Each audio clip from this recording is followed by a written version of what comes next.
Yeah, and we're live. Welcome, ladies and gentlemen, to the this webinar organized by Digital Finance Practitioners Ghana. A big welcome to all of you, members of the fraternity. Today's topic is on CBDC, that's central bank digital currencies. It's been in the news recently. From what you hear, almost over 100 countries are at various stages of implementing CBDCs. Ghana is on the list. Nigeria is set to be launching theirs perhaps tomorrow, maybe, or sometime next week. Bank of Ghana has said it is piloting and will engage the financial sector or ecosystem in the coming days as they are at implementing stage of this whole project. So today we have a 3-member panel hosted by Precious Bedu, Secretary of DFP Ghana, who also introduced the other 2 remaining guests, Nowazi and Kombe. So over to you, Precious, to do the formal introductions of our guest speakers.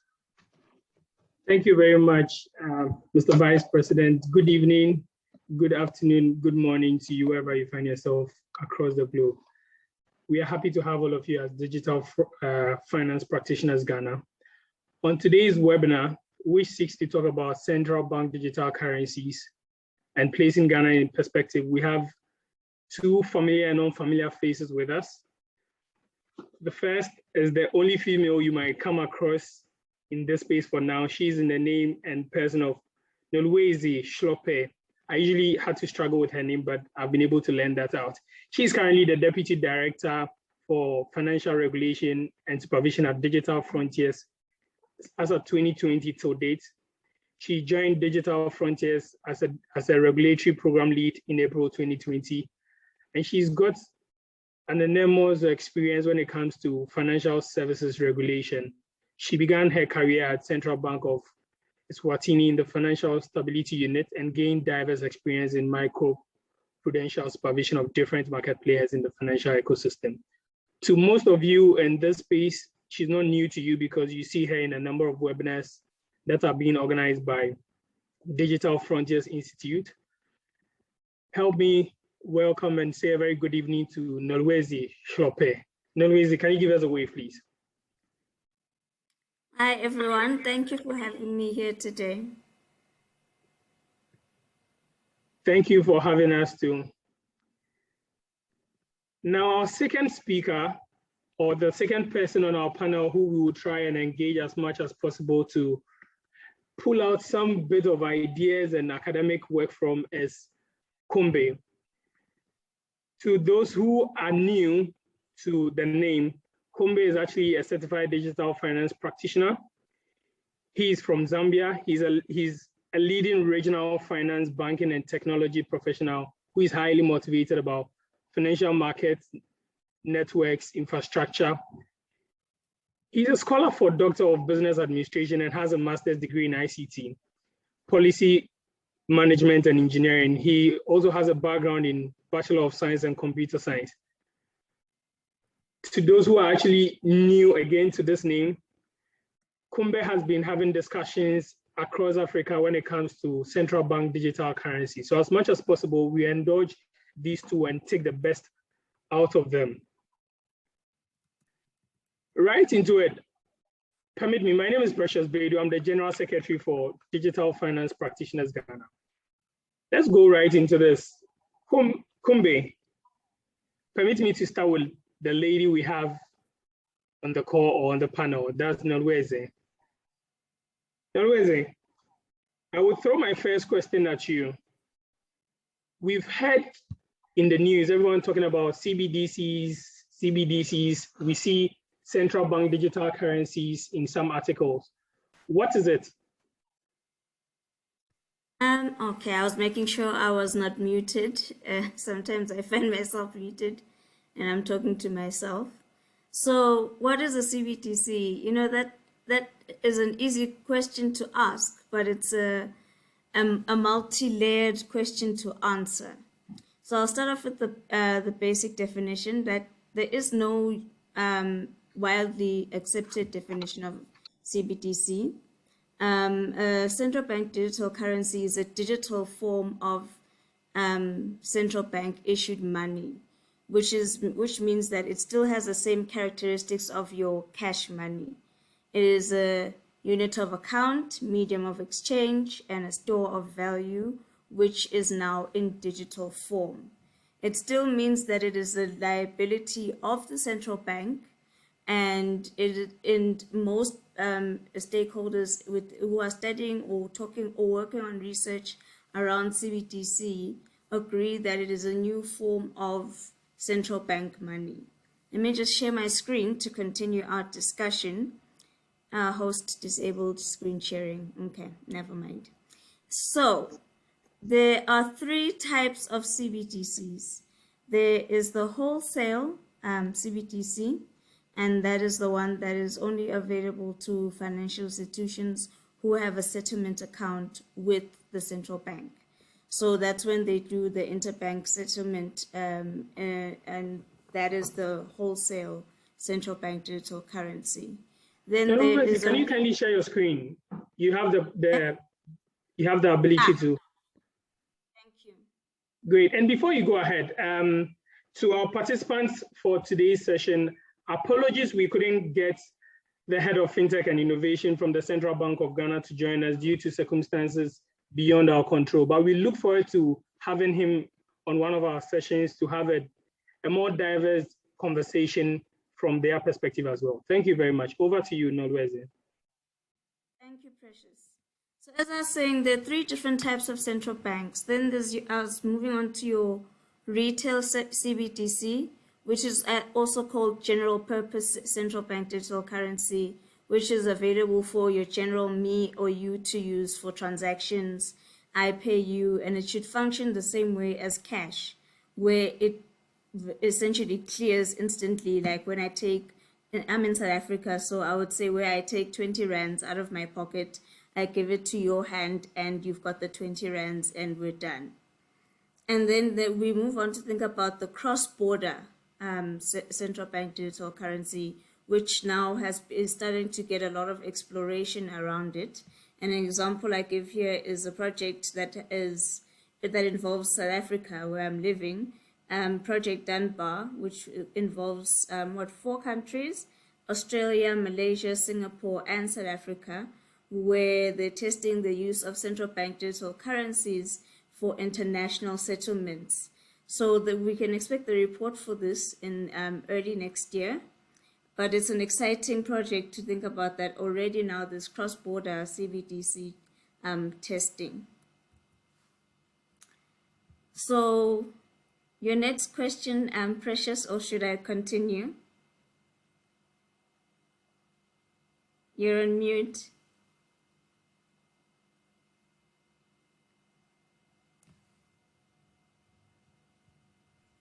Still on mute, Precious.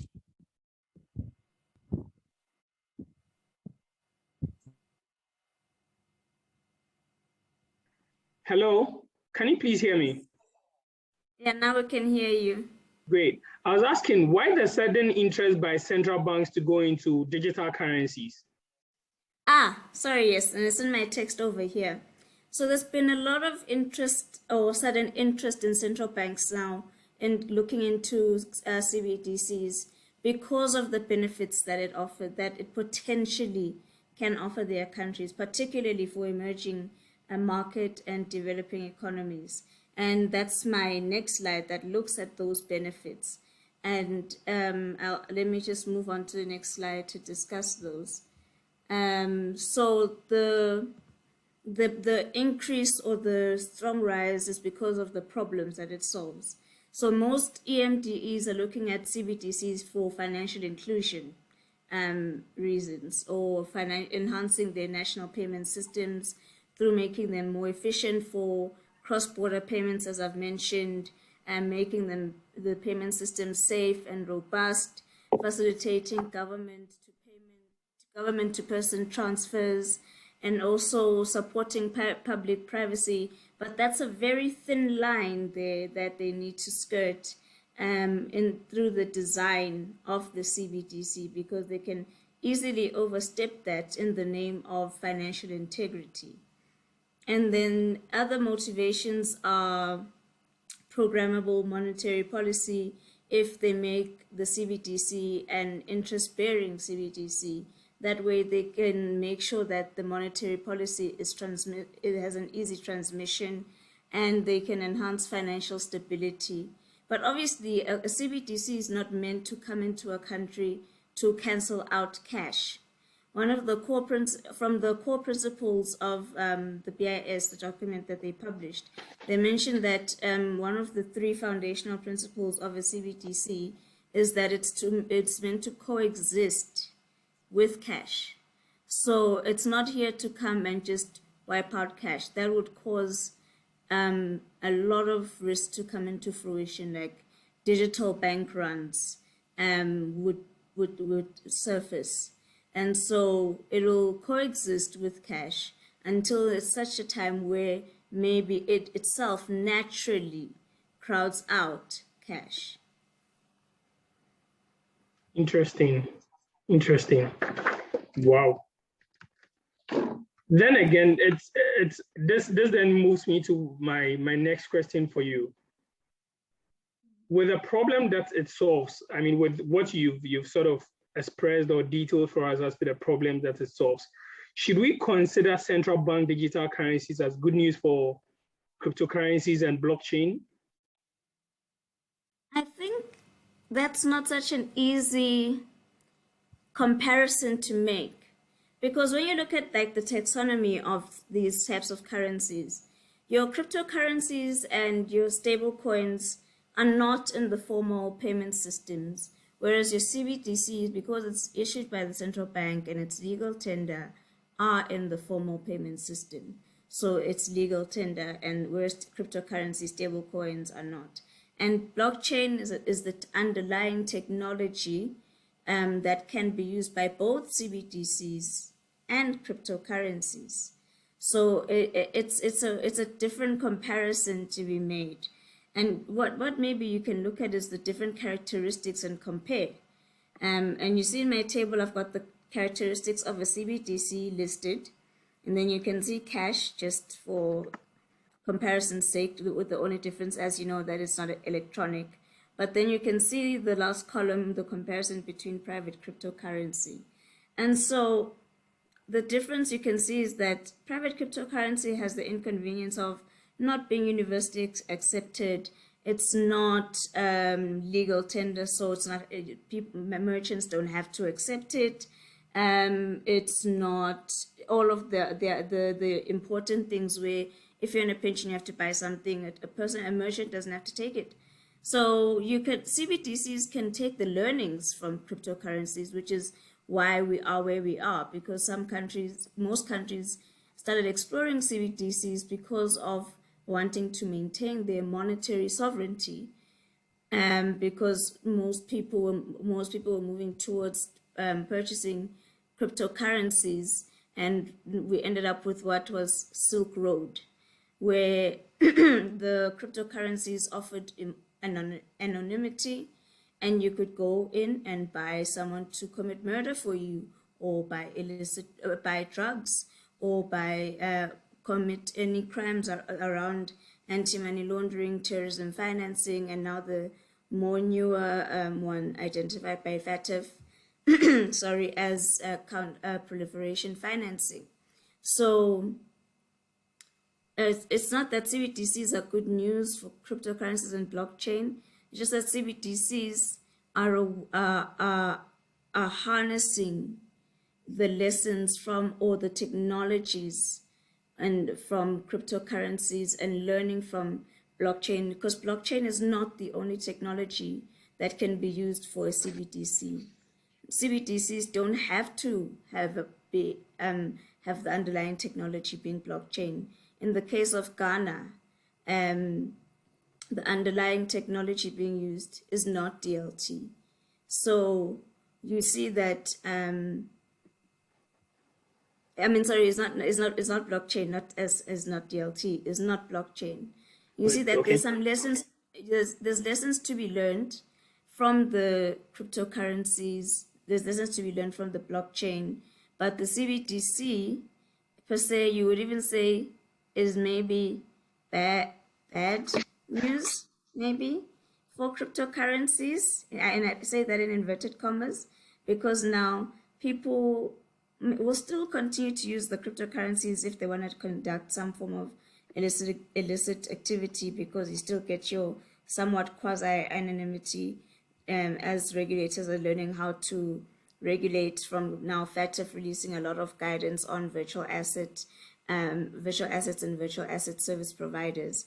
But your CBDCs are coming up and they're coming strong, and there's growing interest and different stages, research, pilot, launch, where countries are getting involved in this. And so that anonymity might vanish, that full anonymity is not here to stay for very long. Thank you very much, Nolweze. Precious, Actually, I'm already already getting questions for you, but I would want to ask you two more questions. I'll go to Kombe, and then I can put the Q&A together as one session. That's when we are all done with the presentation. Now to you, Nolweze. Can you give us two questions for you so you wrap up? Are there real-life examples to this? And does a central bank digital currency need a blockchain, which you've already said, not necessarily? If you can throw some more light on the kind of technologies that can be considered in this space as well, we really appreciate it. Then after that, we'll go to Kombe and then engage Kombe. Thank you. I'll touch on let me touch on the case studies, then I'll go back to the blockchain discussion. So I took this from the CBDC tracker, and my PowerPoint I've shared with Precious in PDF. So every source I've put there, I've put a link to the source, so you can click on it and go to where I got my data from, or the source from the information. And you see that some case studies, obviously I was not going to exclude Ghana here, as this association in Ghana. And Ghana, as I said, is not using blockchain. As I said, non-DLT, I meant to say not blockchain. They're not using blockchain for your CBDC, and neither is whereas the Bahamas with the sand dollar, they use DLT technology. Denmark, another case study, they started their exploration and realized, let's cancel. This is not going to improve our current financial infrastructure. And then the next case study is Kenya. As you can see, they're all different multicolors to show that this tracker is tracking a lot of countries, and there's the key there to show you where each country is. Kenya is in research to see how it can the CBDC, a retail CBDC, can hopefully stabilize the economy. So as I showed you before, the different motivations, each country is researching particularly for their context how a CBDC can help their country. And that's the most important part I always like emphasizing around CBDCs. It's important to research for your context, because what works for Ghana or what works for Nigeria might not work for you or myself. I'm from Eswatini, so might not work for Eswatini, or might not work for where Kombe is from Zambia. So you need to make sure that as you think about your country, it's what's relevant for your country. And I'm grateful that I'm seeing a familiar name from home here in the webinar, Lwazi Dlamini. I used to work with him at the Central Bank of Eswatini. So it's great to see a familiar name. Then, sorry, please excuse me. Going back to the discussion around the underlying technology, does it have to be blockchain? No, it doesn't. This is from a paper from the BIS, where they talk about the design choices of a CBDC. And they say it can be DLT based or conventional central bank infrastructure based, because it needs to fit under certain core features.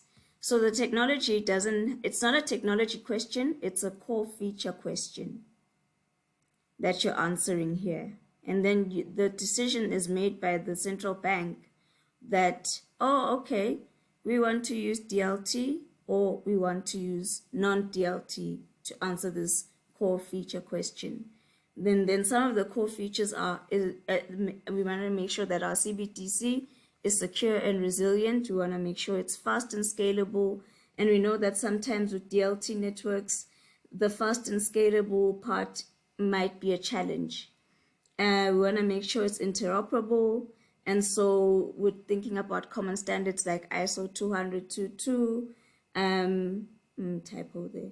And thinking about that in core bank countries, some countries are not have not implemented that, and it's going to require significant investments from the commercial banks to upgrade their core banking systems to ISO 20022. Then it needs to be flexible and adaptable.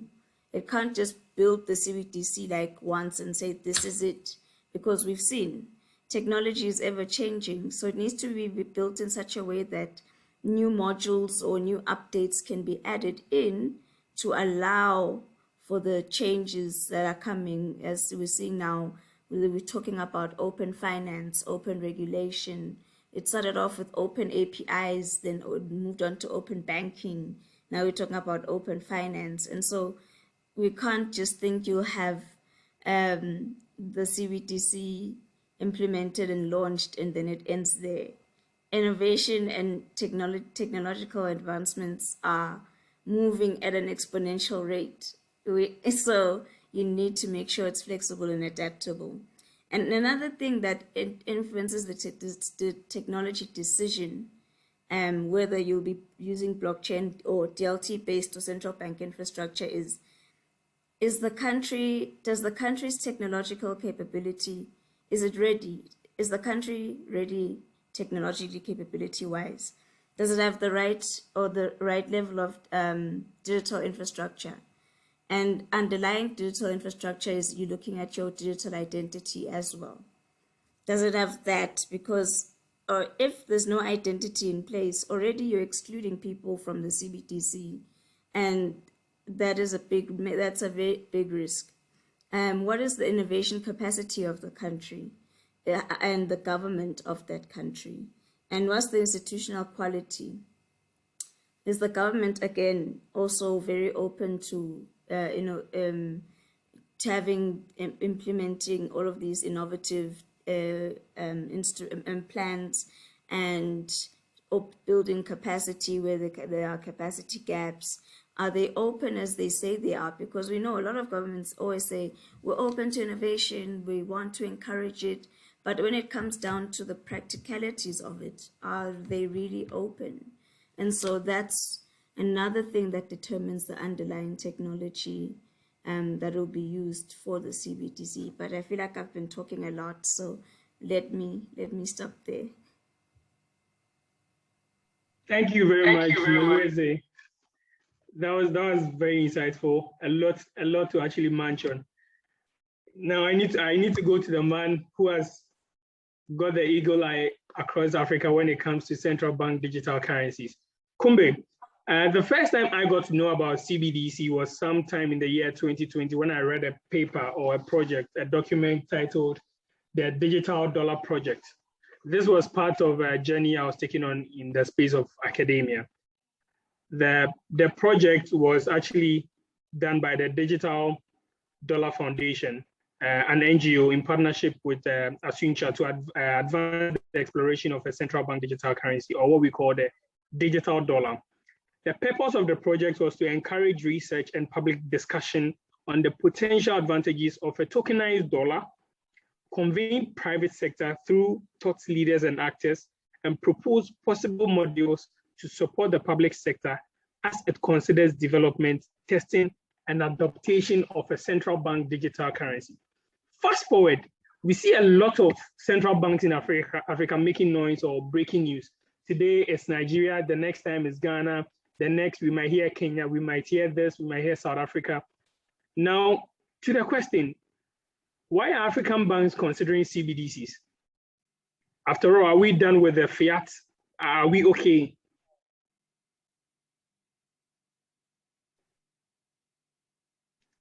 Kombe, please, you are muted so we can hear you.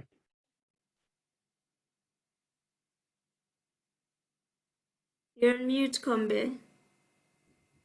Can you hear me now? Yes. Fantastic, we can hear you now. Excellent. Thank you very much, Precious, and thank you, Nolwazi, for those great insights. So thank you for having me. And I think that's a very good question, Precious. And I think I'll start with just globally, what's happening globally, and I'll start with a little bit of history, just to put everything into perspective. So let's go back to, let's say 2008, global financial crisis. The whole world was hit with this global financial crisis, and the world was looking at regulation and how maybe weak regulation had caused this. And obviously, all regulators, including central banks globally, had to make tweaks and how to make regulations. They have to make more stringent know your customer requirements and made them mandatory. And I think that brought a lot of changes. A year later, 2009, that's when we saw that white paper for Bitcoin from bitcoin.org. So it was an anonymous paper, which is still available. If you just go to bitcoin.org, you find it.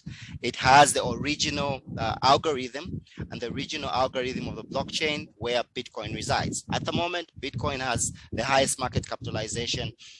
And then forward to 2019, fintechs and technology giants jumped onto the space. Most specifically Facebook. Facebook now came up with a white paper for Libra, and they were saying they wanted to come up with a currency that would make it easy to send money across the world, as easy as we can send a text message. Remember, Facebook also owns WhatsApp, and they were saying you could send value from one corner of the world to another, just the way you send a text message. So once that white paper came, regulators in the US, regulators in the UK, in Africa were debating and saying, where is the mandate of central bank if such a currency launches? Because already that year, 2019, Facebook already had 2.7 billion users. So imagine if we can allow them to send value from one place to another, that's a really, really big game changer. And then central banks are saying, where's our authority? Where's our jurisdiction? What does that mean for monetary policy across the world? And I think that's when we saw a lot of back and forth. I think Facebook was summoned to go to Congress and give their views.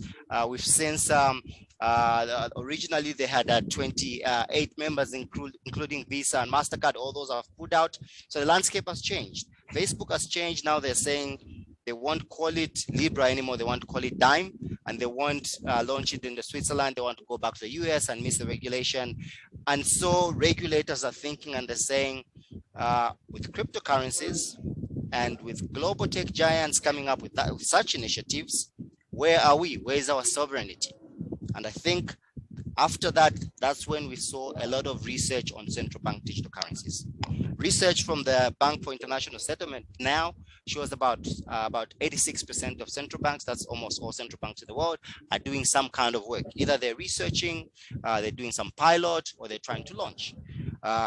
Bring it to Africa. Africa has seen different jurisdictions trying to launch.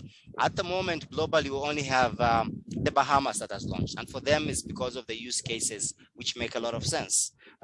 They are prone to a lot of hurricanes. They are prone to a lot of extreme weather. So once the hurricane season comes, their infrastructure gets distorted. It's very difficult for them to move cash amongst the islands. So the easiest way for them is to go digital.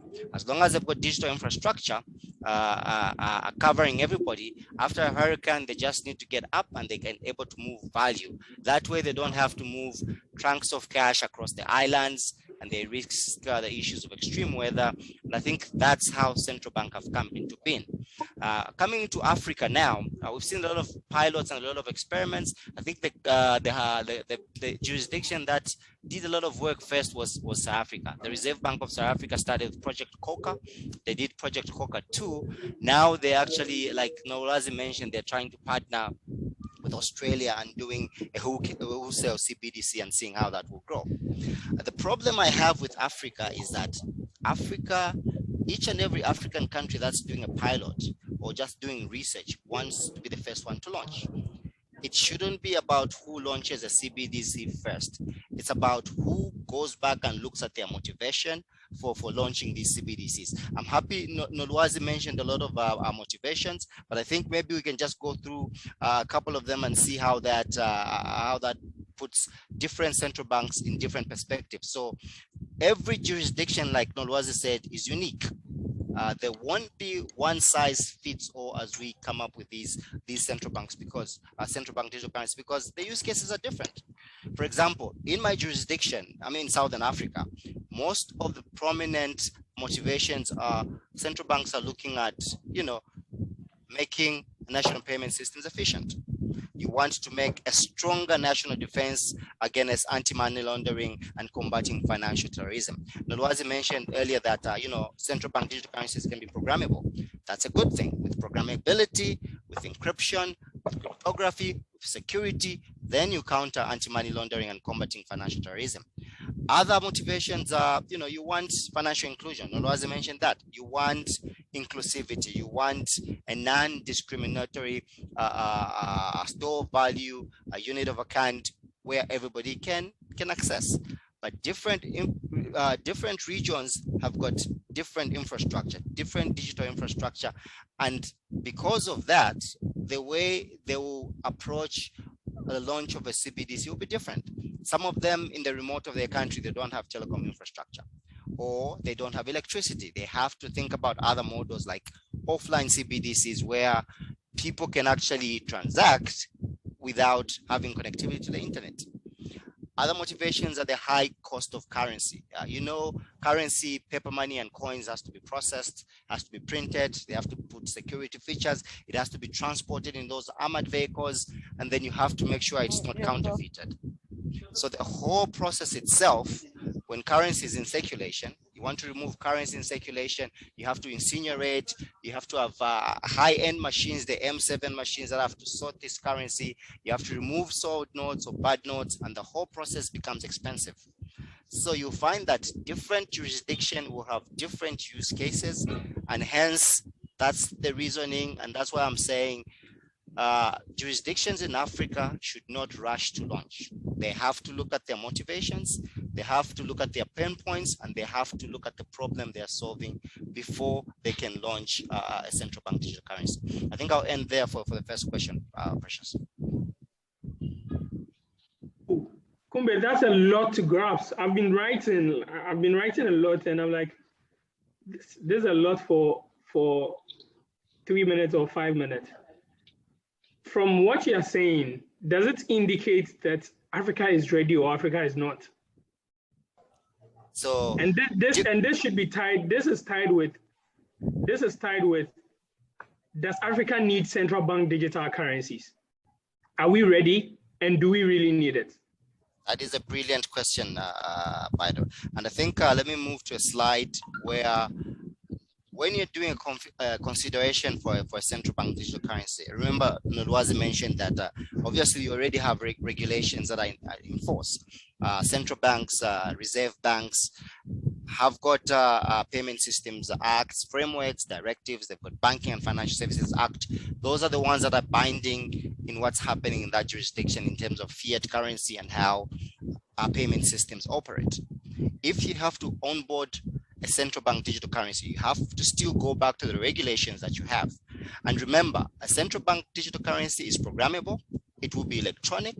So you will have a lot of players coming on board. You first have your government via the Ministry of Finance. You have to get on board a technology regulator who probably regulates the infrastructure on which the infrastructure is the rails on which these central bank digital currencies will move.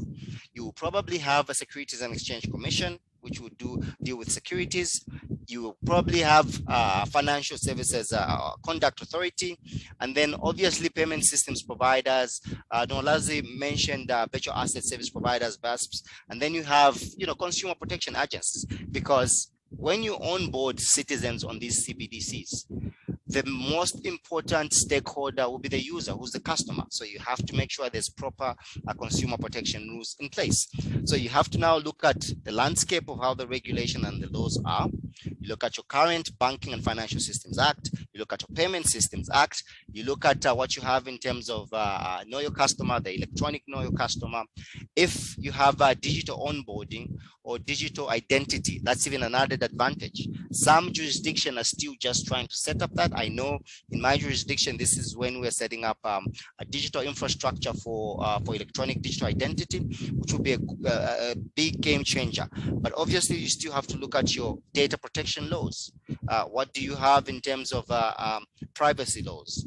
What do you have in terms of your cybersecurity laws? Because remember, these central bank digital currencies will have to be mitigated against cybersecurity. So you have to find some kind of encryption.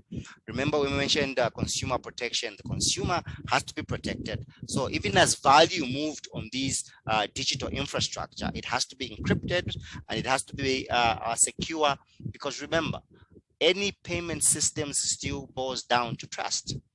Remember the olden days when we used to use gold and shells. Those things were trusted. If we're exchanging value with me and Precious and we're using shells or gold back in the days, I would get maybe that coin and just bite it just to make sure it's authentic. I would scratch it, and that's where the trust comes in. If we're talking about fiat money, Nolwazi mentioned the rands. I use Zambian kwacha. If I have 20 kwachas and I want to buy a piece of cake, if I give the merchant that 20 kwacha, there's trust in that value. So once I give the 20 kwacha, I'll get my product. It should be the same with central bank digital currency.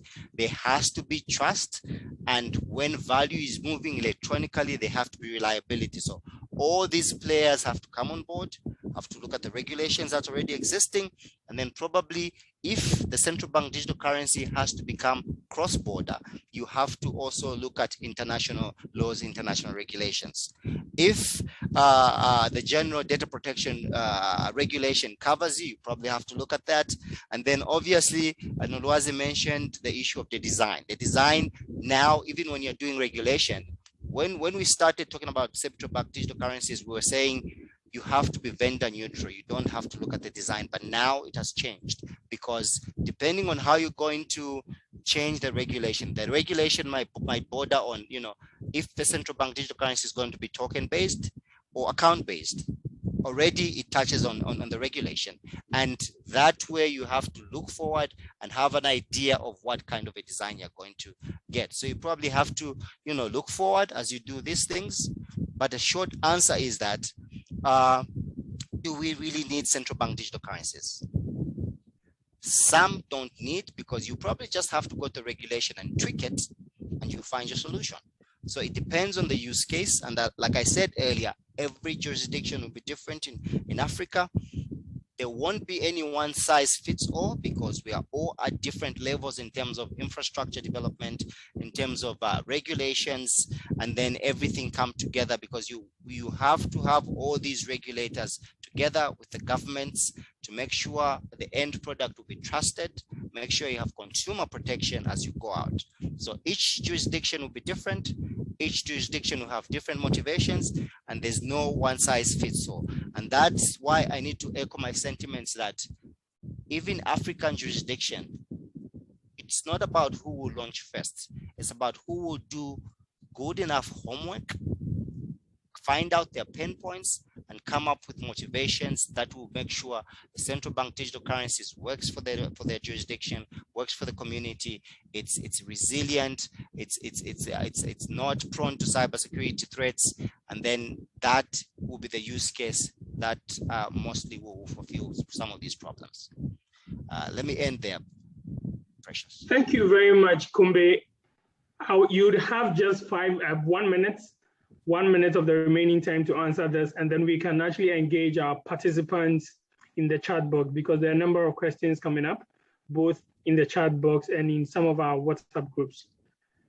Kombe, per all the discussions you've had, per the academic insights you've given us, do we foresee any problems with central bank digital currencies? Do we think it can create problems? And lastly, what are the real big questions African central banks should consider before going live on these projects? Thank you very much. Let me make this short and to the point.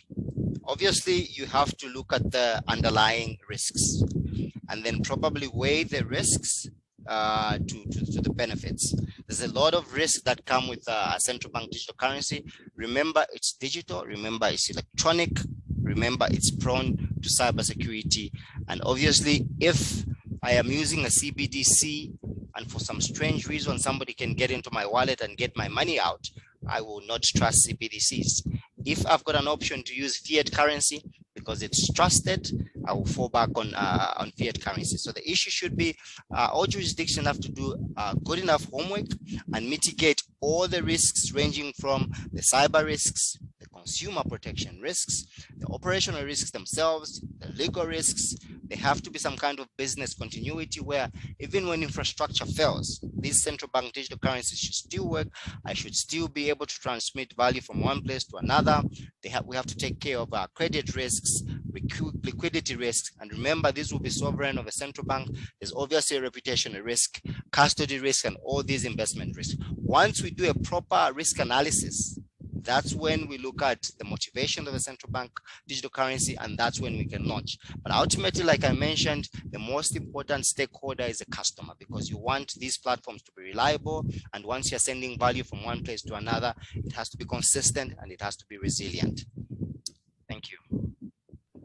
Ooh. Thank you very much, Kombe. That was great. That was great. We have a number of questions in our chat box, so we will try as much as possible to use the next 5 to 10 minutes to answer the questions and then have further questions to see how best we can discuss this. But for those who are so much interested in the resources that have been shared by both Nolwezi and Kombe, please don't worry, we are going to share it with you. You just have to reach out via our emails, which we'll give out there, and we'll share that with you. You can also drop your emails in the chat box and we'll pick them and then send these resources and materials to you. The first question we got in was, how are central bank digital currencies different from mobile money? Norway, would you take this for us? Thanks, Precious. I already attempted to answer it quickly in the chat, but I'll expand more here verbally. Central bank digital currency, how does it differ from mobile money? So a central bank digital currency is different from mobile money because of who issues it. A CBDC is issued by the central bank, and so it is a liability of a direct liability of the central bank.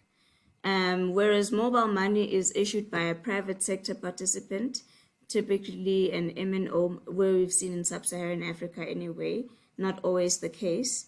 And so it is a liability of theirs that is and it's often matched. It's e-float that is matched by an amount that is deposited in a trust account. Sometimes it depends on the country regulations, multiple bank accounts, trust accounts in multiple banks, or a trust account in one bank.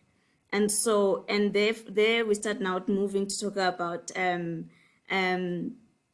insurance of those funds in the bank account.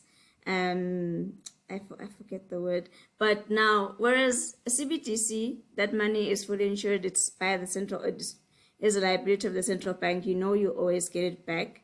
Whereas in case the bank goes under, it depends on the legislation of that country, whether your funds are secure, are insured or not, or safeguarded or not. And so that's the main difference. And also because the CBDC is universally accepted. It has those characteristics of cash, universally accepted, unit of a store of value, unit of account. Whereas e-money or mobile money is not universally accepted. You can go into Pick and Pay, and if they tell you they don't accept mobile money, you can't take them to court. But if you go to Pick and Pay and you've got a CBDC in a country where they've launched CBDC and it's running, and they tell you they don't want to take it, you can take them to court because they have to accept it because it is issued by the central bank. So the main difference here is who's issuing it. And that's where you look at the source. Where is it coming from? And that will help you understand the difference between the two. Thank you very much, Nolweze. I would assume this question also ties into the one I asked earlier. Can you explain the universally accepted characteristics of central bank digital currencies vis-a-vis e-money?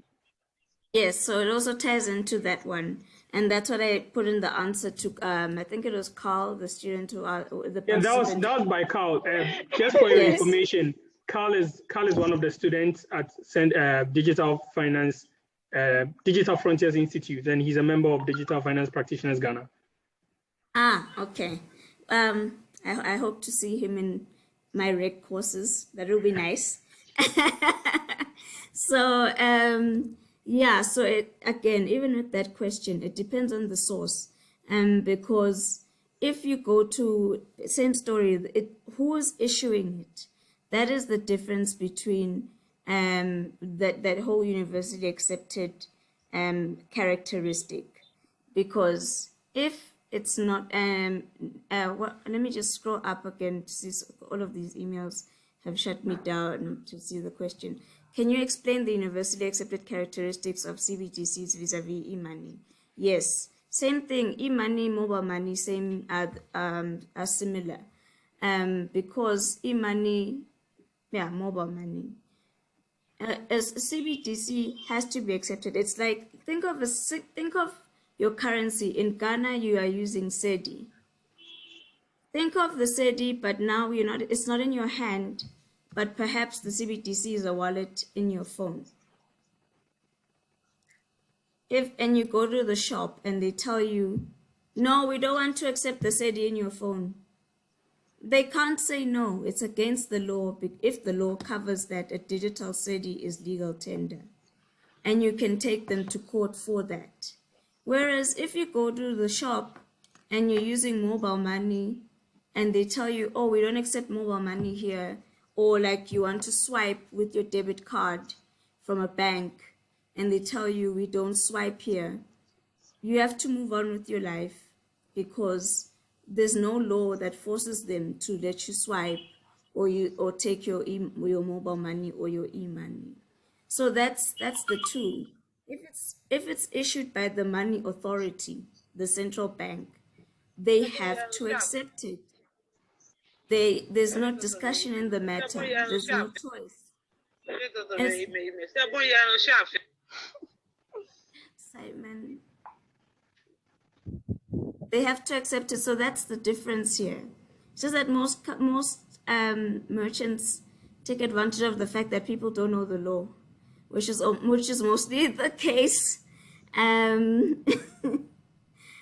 So that's how we end up where we are. But if it is legal, if it is considered legal tender, and that's why it's important to go back and read the Central Bank Act to find out what the definition of legal tender is and whether it covers a digital currency of your country's currency as legal tender, as countries are considering CBDCs even, then to see that can a CBDC in this country even be thought about, or do we need to go back now and go to Parliament to change something in this act and to ensure that a digital currency is also recognized as legal tender if it's issued by the central bank. Thank you very much, Nolweze. We have just about 3 more minutes to wrap up. So I'm going to ask, we have 3 more questions here. I'll give 2 to Kombe and then give 1 to Nolweze. When we are done, then the president for Digital Finance Practitioners Ghana would come in to give us a word. Nolweze, there has been conversations around tokenization. Anytime we hear central bank digital currencies, one of the predominant words or conversations you hear is tokenization. Can you please share some light on what tokenization is when it comes to central bank digital currencies? So normally when they talk about the issuance of a central bank digital currency, it's always the question is, will it be account-based or will it be token-based? And that has implications on how the banks will, the banks associations and the members, how their faces will change on what answer you choose. Because then it will have impact on their ability to be intermediaries. So when you say it's account-based, it means that the person will hold an account with the central bank, and they can't do that. It's not the function of a central bank to be dealing with the people directly. Whereas if it's token-based, then the central bank can issue the CBDC through the commercial banks, and it. Please, Mehmet, I saw you're here. Please correct me if I'm wrong. And that way, there can be a control or a cap, per se, a central bank can do that, as to how much CBDC a person can have in their account and how much commercial bank money a person can have in their account. So that's the difference between the two. Thank you very much, Nolweze. Kombe, I'm coming to you, but I see a lot of questions coming into the chat box now as we are actually getting closer to the end of the session. To every participant on this call or this webinar, please do all to get interactive with us. We have our LinkedIn address there. Kindly follow us. We have our Twitter handle. Kindly follow us. We have our website. Kindly follow us. To all those who want the materials and academic resources used for this session, kindly follow us on our website or on our social media platform. Send us an email, drop us a DM, and we'll respond to you accordingly. As to those who would want to join Digital Finance Practitioners Ghana, please do follow us on the various social platforms currently being shown on your screens, and we will definitely get in touch with you. Kombe, I'll give you 2 questions, and when I'm done, 1 question for the 2 of you before we wrap up. There's been questions around a third format of currency, where probably is presumed that, for example, let's bring it in context for Ghana, the ECD, is it going to operate alongside the existing fiat currency, the existing Ghana cedi? And will it mirror some properties of the current currency that we have, if it's to go live? Okay, yeah. That's a brilliant question, because obviously, like Nolwazi mentioned earlier, when CBDCs are being considered and being brought on board, there's already other payment system platforms that exist. There's already your fiat currency in form of cash. There's already for your e-money, which is on mobile platforms. There are other service providers, payment system service providers. So the best ideal model is when a central bank digital currency comes on board, it has to complement whatever payment systems platform you have, because it doesn't make sense, especially in emerging economies in Africa. We've made so many strides on mobile platforms, and I think in terms of financial inclusion, mobile has made a huge difference, especially in remote areas where even infrastructure is not properly developed. You can have your 2G feature phone, and as long as you've got a cell tower, you can still move value from one place to another.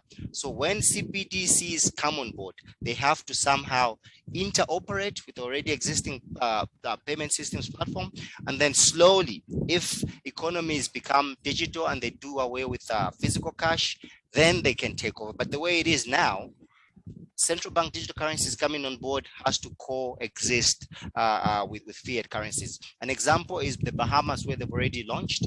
They're using the Sun dollar together with fiat currency. So it can't be a big bang implementation. It has to coexist with other payment systems platforms. And remember, the main motivation in some of these jurisdictions is financial inclusion. You want as many people be financially included. So you have to make sure you don't disturb the ecosystem that are already there.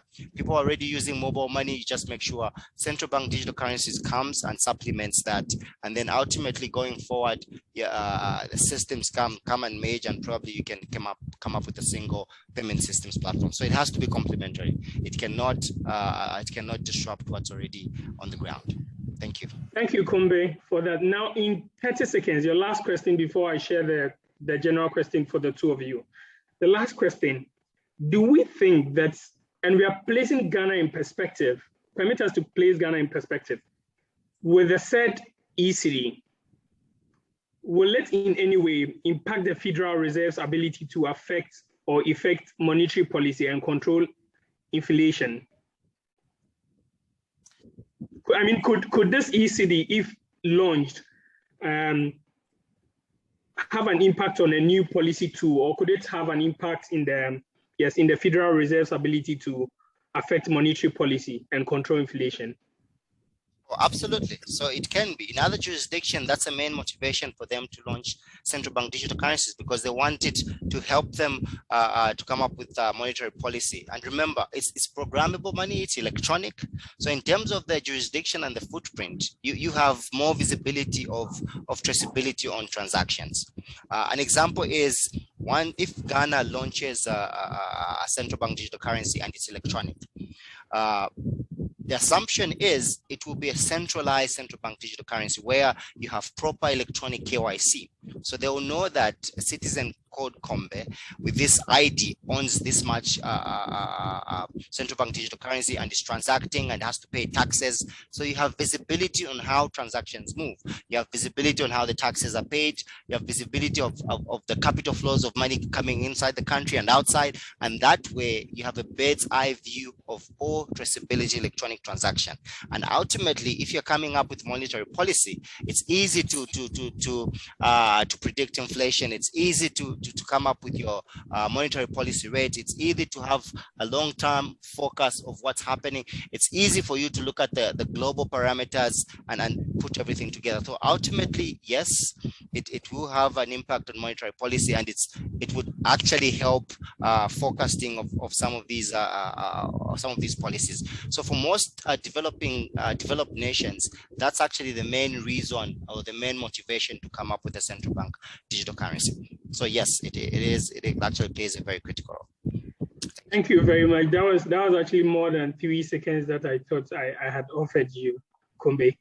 Good. Let me read this comment from Arinze in the chat box. He says, most economies launching CBDC, especially in the Caribbean, do not have strong payment infrastructures that facilitate real-time payment. We have the likes of NIBSS and GIPS filling these gaps. From Gini or CBDC's programmable money, only DLT or smart contracts are programmable money. Okay.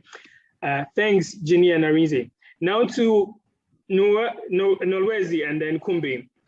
I'll take your thoughts on these two questions and then we can bring this webinar to a close. Your thoughts about the impact of CBDCs in general, and now in perspective, Ghana, with regards to cross-border payments, financial inclusion, and the impact in the digital finance ecosystem. I'll start with you, Nolwezi. Thank you, Precious. I think we need to be careful, well, even you're saying with regards to Ghana, but I'm also going to talk about just generally African countries and all emerging market and developing economies.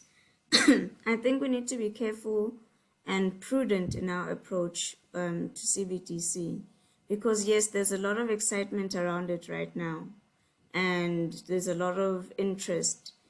But CBDCs come with a lot of opportunities, but they also come with a lot of risks.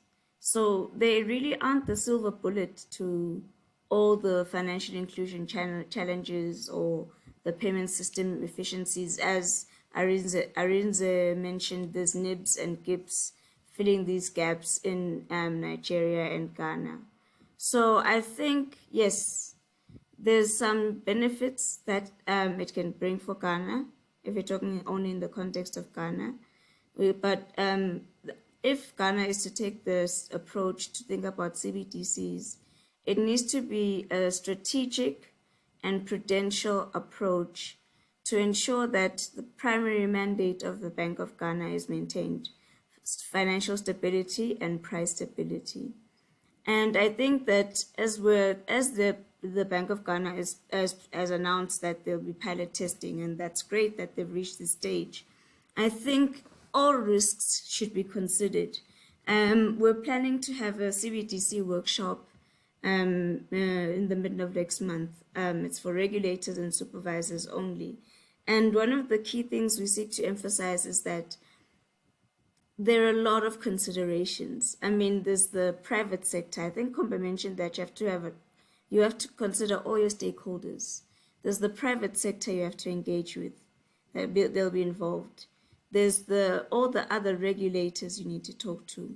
Ultimately, there's the consumer, because he also mentioned that the consumer is your primary customer, and there's challenges that might cause them not to buy in.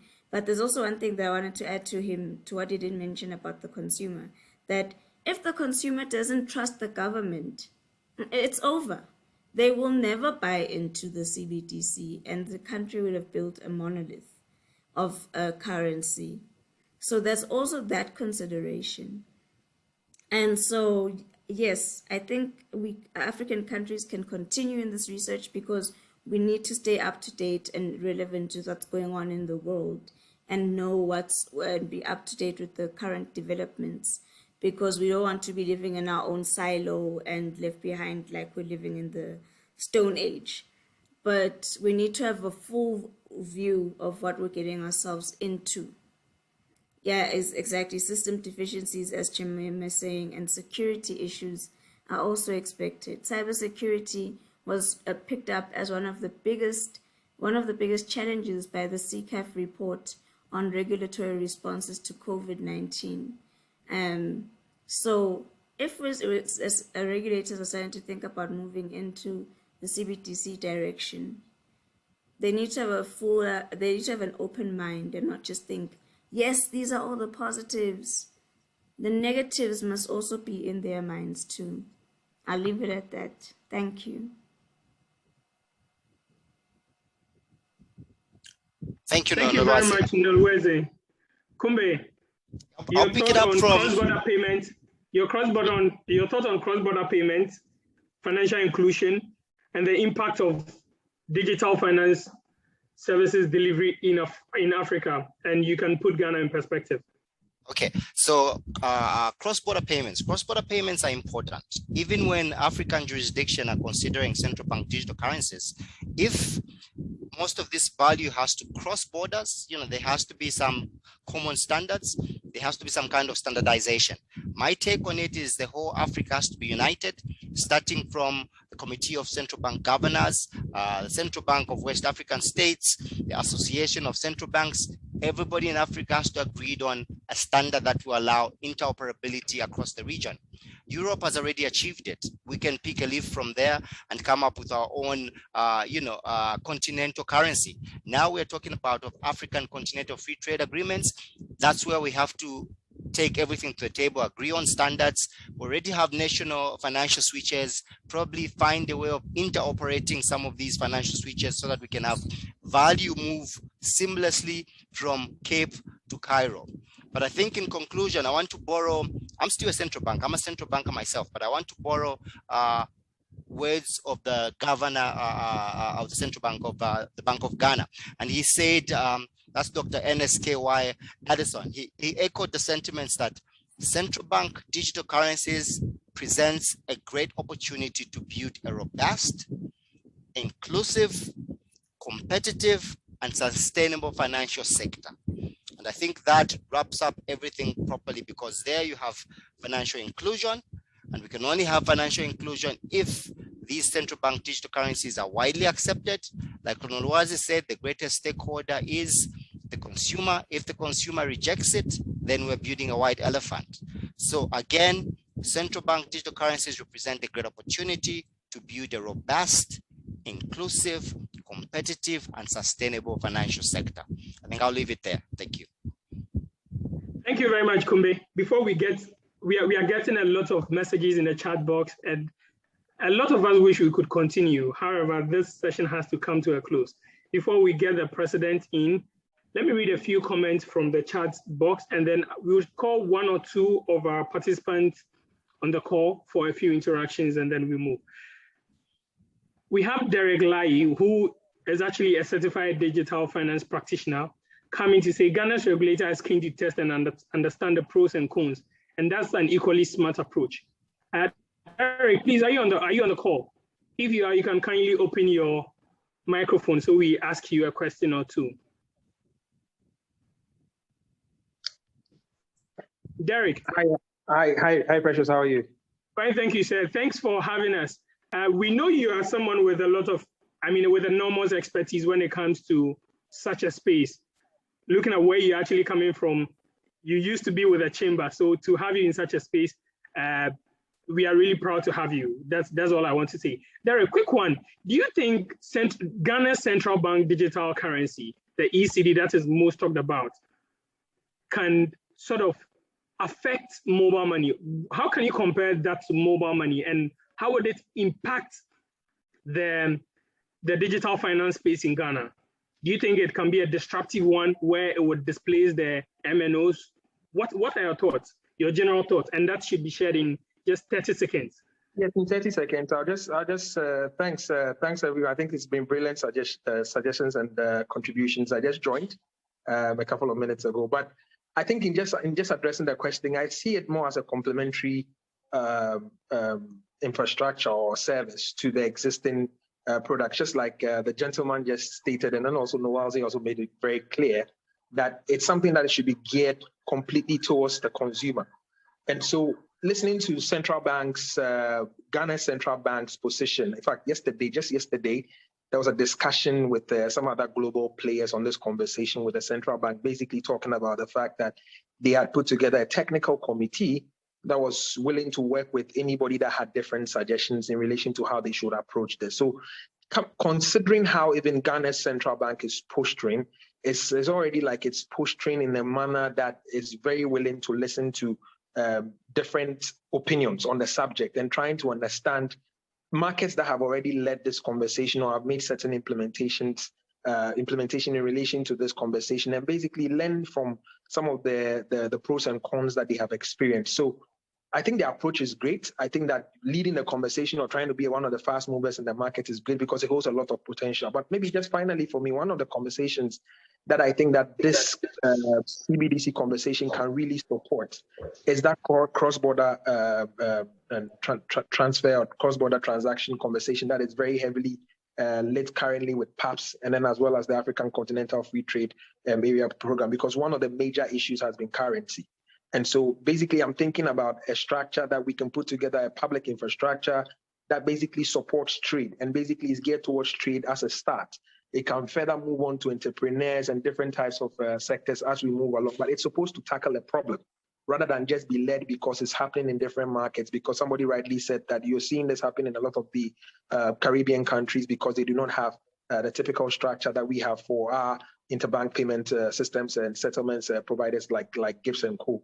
So it really needs to come on as a complementary service to fix a problem. And if Africa is able to gather around the table and have a conversation about how do we kickstart a CBDC program, let's together build a public infrastructure that is not just looking at different country needs, but looking at a continent need, I think that will be a very major game changer that can support this whole drive around the CBDC. So at the end of the day, it doesn't become a country-led conversation, but rather a continent conversation, fixing trade generally tied into the AFTA conversations. Thank you, Derek.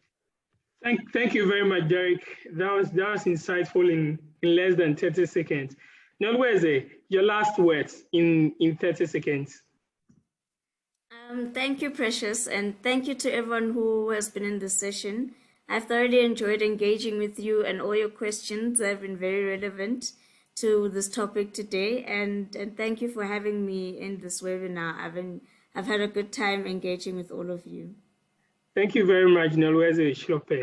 So to all those on this call, just in case you want to reach out to Nolweze, kindly check the spelling of her name on the webinar and kindly follow her on LinkedIn. She's a very useful resource. Kombe, please, your last words in 30 seconds.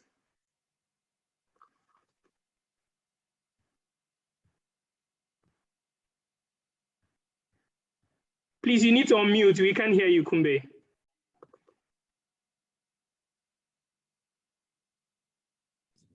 Okay, I think I was still on mute. Yeah, so I was saying these have been brilliant conversations. We need to be having these conversations as Africa. I like what Derek says at the end. This, for me, should be a continental initiative, because ultimately we want to promote trade.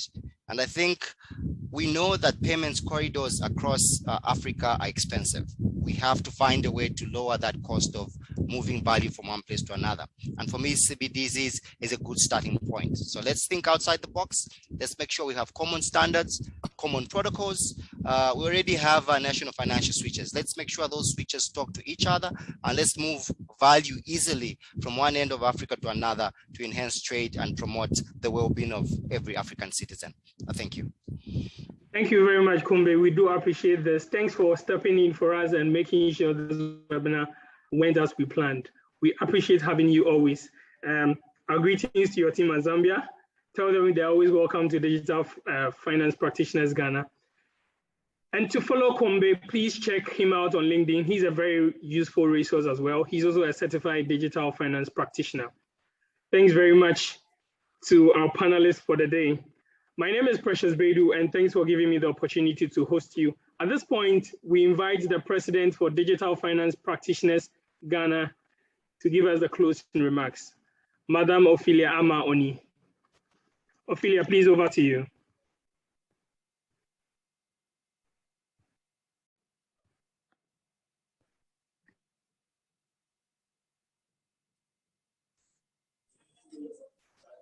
Hello. Hi, Ophelia, please, we can hear you.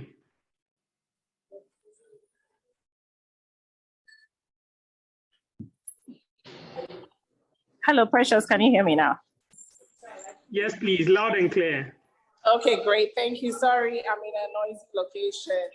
So I'll keep it short. I'd like to express our sincere gratitude to our special speakers for today and for all our attendees who make time for today's webinar. It has been a great success, and would like to especially thank Nwalzi and Kombe for accepting our invitation and for taking time out of their busy schedules to share such great insights with us. We are so grateful and honored to have you this evening. Thank you so much. We wish you all the very best and have a good evening. Over to you, Precious. Thank you very much, Ama. So thank you everyone who joined us for today's webinar on the e-city or the digital city, the impact in the digital finance space as well. We would always love to hear your thoughts, your ideas, your suggestions, and your critique. So do well to follow us. Let's get interactive on the various social media platforms that are shown on your screen right now. And do well to reach out. We are always open. We are here to dialogue, and we want to help shape the digital finance space in Ghana and across Africa, as we have an alliance that has a number of bodies across Africa that is part of. So thanks very much for having us. Until then, see you again at our next webinar. My name is Precious Bedu, the General Secretary for Digital Finance Practitioners Ghana. Thank you. Have a lovely evening, everyone. Stay blessed and stay safe. Thank you, Precious. Thank you for having us. Thank you all. Having us, thank you. Bye. Bye. Bye. Yes.